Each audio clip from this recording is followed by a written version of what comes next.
Hello everyone. Now in this video we are going to do question answers of chapter 5 plants and animals live together.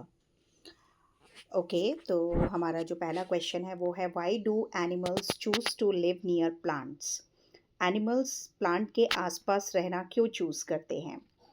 Plants provide animals with many benefits, including food, shelter, oxygen, and protection from predators. यहाँ पे हमें बच्चों को ये भी बताना है कि एनिमल्स अपने प्रीडेटर्स यानी एनिमीज़ जो उनको मार के खाते हैं आपस में ही, वो उससे भी अपने आप को बचाने के लिए प्लांट और ट्री का यूज़ करते हैं। ठीक है, और प्लांट्स उनको खाना देते हैं, शेल्टर देते हैं, होम देते हैं, ऑक्सीजन देते हैं। ओके, तो these are the reasons that's why animal choose to live near plants. Okay, name some animals that feed on leaves of plant, जो लीव खाते हैं प्लांट की। और वो कौन कौन से एनिमल्स होते हैं बेटा? एलिफेंट्स होते हैं, horse, cow, goat, buffalo, sheep, silkworm, caterpillar, giraffe, camel and deer. यहाँ पे एनिमल्स बोल दिया है तो हम कैटरपिलर और सिल्कवॉर्म को भी लिख देंगे, बट जब इंसेक्ट बोला जाएगा, पर्टिकुलरली जब क्वेश्चन में इंसेक्ट लिखा होगा, तो आप वहाँ पे सिल्कवॉर्म और कैटरपिलर लिखेंगे। Okay, name the birds that make their nest on the hollow of the tree trunk. तो बारबेट और वुड पैकर दो ऐसी बर्ड्स हैं जो घोंसला उनके होलो में यानी जो पेड़ में गड्ढे से होते हैं उनको और गहरा करके वो उसमें अपने घोंसले बनाती हैं और उसी में रहती भी हैं। Name some of the birds that make their nest on the tree. ये तो बहुत सिंपल है, बट आप इसमें पिजन और स्पैरो जो ऐसे बर्ड्स हैं वो ज़रूरी नहीं है उन्हें ट्री ही मिले, वो तारों के बीच में घरों की जो छज्जे होते हैं उन पे भी अपने नेस्ट बना लेते हैं। ठीक है, तो crow, sparrow, pigeon, parrot make their nest on the tree. You can write some more names of the birds here. Okay, next है name some birds and insect that feed on the flower of the plant और suck the nectar of the flower, यानी जो फूलों का रस पीते हैं उन बर्ड्स और इंसेक्ट के नाम लिखने हैं। तो सन बर्ड एक ऐसी चिड़िया है जो फूलों का रस पीती है। बाकी बटरफ्लाइज, बीज, वैस्प और फ्लाइज होती हैं जो फूलों का रस पीती हैं, और हनी भी उसी रस की मदद से क्या बनाती है? अपना शहद भी बनाती है। Name some animals that eat fruits of the plant, जो फल खाते हैं। तो उसमें मंकी, मैंने एनिमल्स लिखा है, बाकी आप अगर बर्ड्स लिखा है तो आप वहाँ पे मंकी वो नहीं लिखेंगे। Okay, monkey, squirrel, parrot, nightingales eat fruits of the plants. Name some of the animals that use the branches of the tree to rest. हमें कुछ ऐसे एनिमल्स के नेम बताने हैं जो ब्रांचेस का यूज़ करते हैं रेस्ट करने के लिए। तो leopard, bat, Python, sloth. Sloth एक हैंगिंग बियर होता है, बट वो बेयर नहीं होता है। ओके, और वो एक पेड़ पर 8 साल तक रहता है, और वो तब तक उस पेड़ पर रहता है जब तक कि वो उसकी सारी लीव्स नहीं खा लेता और उसकी ब्रांचेस से वो उल्टा लटक करके सोता है। ठीक है, बहुत ही लेजी एनिमल होता है वो। Now next question is what is soil made up of?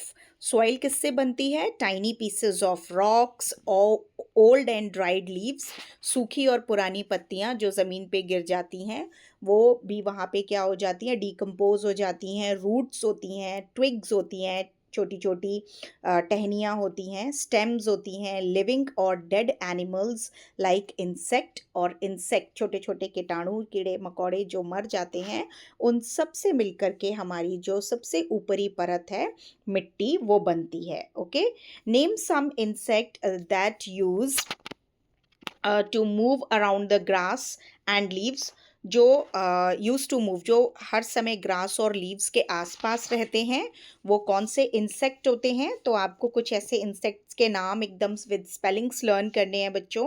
Ants हैं, टर्माइट्स हैं, small beetles, grasshoppers and butterflies are some of the insect that use to move around the grass and leaves, जो घास पर और पत्तियों पर मंडराते रहते हैं। Okay, name some insect which you see after rain.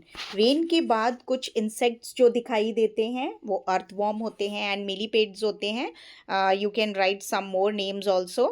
Y there are so many plants and animals seen in the monsoon season. Monsoon season में प्लांट्स और एनिमल्स ज़्यादा क्यों दिखाई देते हैं? Due to plenty of water, soil become moist and helpful in germination of seeds. Germination of seeds का मतलब है seeds को अंकुरित होने में और फिर पौधा बनने में मदद करता है, क्योंकि बहुत अच्छे से उन्हें पानी भी मिलता है, मिट्टी भी एकदम मॉइस्ट हो जाती है, हल्की धूप भी मिलती है, जिससे क्या होता है, सीड्स क्या हो जाते हैं, अंकुरित होकर के पौधा बनते हैं।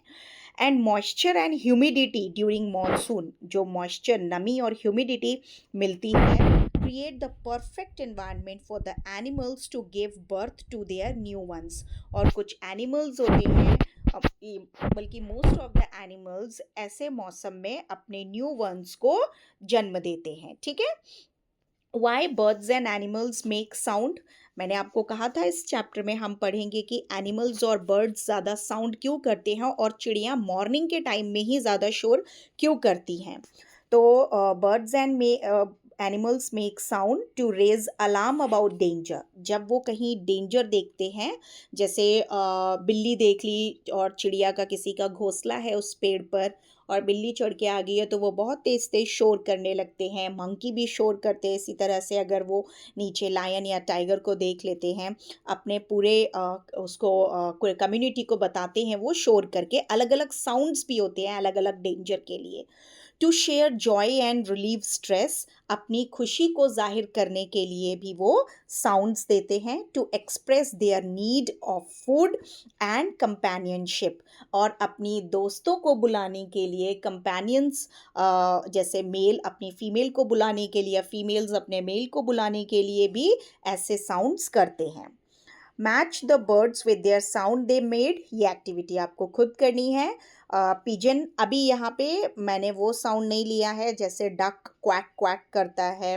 मैंने यहाँ पे जो उनका साउंड है रियल में वो लिखे हुए हैं। आपकी बुक में पिजन का गुटर गू इस तरह से लिखा हुआ है, तो मैंने उसी तरह से ये वाला बनाया है। तो इसे आप खुद मैच करेंगे। मैं एक बार साउंड्स को रीड कर देती हूँ। काव काव, गुटर गू, quack quack quack, cock a doodle doo, पेओ पेओ। ठीक है, तो ये साउंड्स हैं।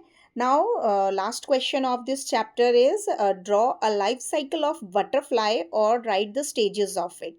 बटरफ्लाई कैसे बनती है ना, एक बटरफ्लाई कैसे बनती है, उसके सबसे पहले एग्स होते हैं। तो वो इस पिक्चर में there are lots of more pictures available in the net, आप उस पर देख सकते हैं। फर्स्ट लीव्स पर एग रहता है, ये लीव्स पे छोटे छोटे एग्स होंगे। फिर वो लार्वा बनता है जिसे हम कैटरपिलर बोलते हैं, इसे लार्वा बोलते हैं बेटा। बहुत छोटा होता है ये, और ये लीव्स खाता है। उसके बाद क्या करता है, ये अपना कोकून बना लेती है, जिसे हम प्यूपा बोलते हैं, एक जाली जैसे उसमें ये अपने आप को बंद कर लेता है। और कुछ वीक्स के बाद वो पंख फड़फड़ा करके इस नेट को खोल करके उड़ जाती है। तो there are 4 stages: egg, caterpillar, pupa or butterfly. Okay, that's all about this chapter. Hope you like it. Like, share and subscribe for more videos. Bye bye.